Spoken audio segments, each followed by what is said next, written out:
Welcome to The Explainer. Today, we're diving into a real estate strategy that's going to flip everything you thought you knew about property right on its head. Our source material calls this one of the most powerful tools an investor can have. Let's find out why. It all kicks off with this quote that honestly feels totally backward for real estate. Control everything, own nothing. This idea, often tied to JP Morgan, is the radical philosophy at the very heart of the strategy we're breaking down today. It just sounds wrong, doesn't it? We've all been taught that owning the property, getting that deed in your name, is the entire goal. So how could owning nothing possibly be the secret? Well, the source material we're digging into makes a really bold claim. This is how you truly maximize profits and slash your risk. So what's this magic strategy? It's called a lease option. This is the engine behind that whole idea of controlling a valuable asset without ever having your name on the title. It's the practical tool that brings that wild quote to life. Okay, so what in the world is a lease option? Let's break it down. It's really a two-part agreement. First, you've got a regular old lease, just like you're renting. But then, and this is the absolute game changer, you also have an option. That's your exclusive right to buy that property for a price you both agreed on today at some point down the road. You lease now, but you hold the option to buy later.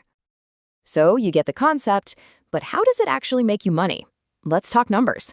Because according to our source, this isn't about small wins. It's about fundamentally changing your financial firepower as an investor. And this is where your jaw might just hit the floor.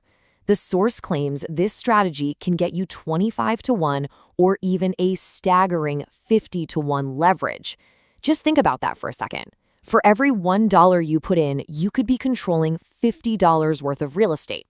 That is a level of financial power most people can only dream about.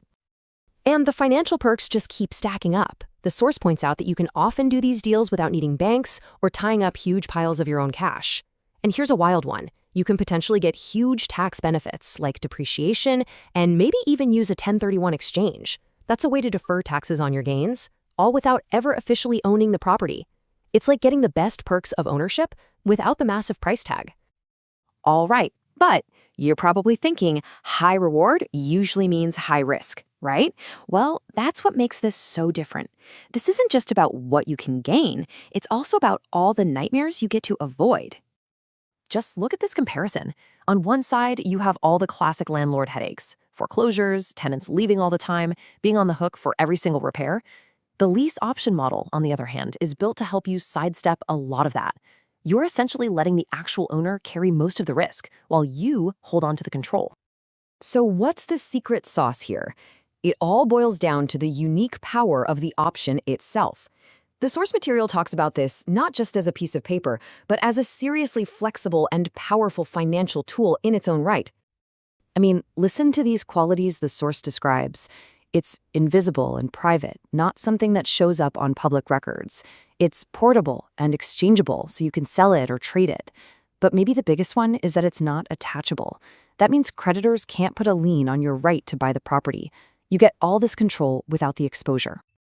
And get this whole concept isn't just for houses. The source says you can apply the very same strategy to all sorts of things: notes and contracts, mobile homes, even cars and airplanes. It's a framework for controlling almost any kind of asset. And that control you have, it follows you all the way to the end of the deal.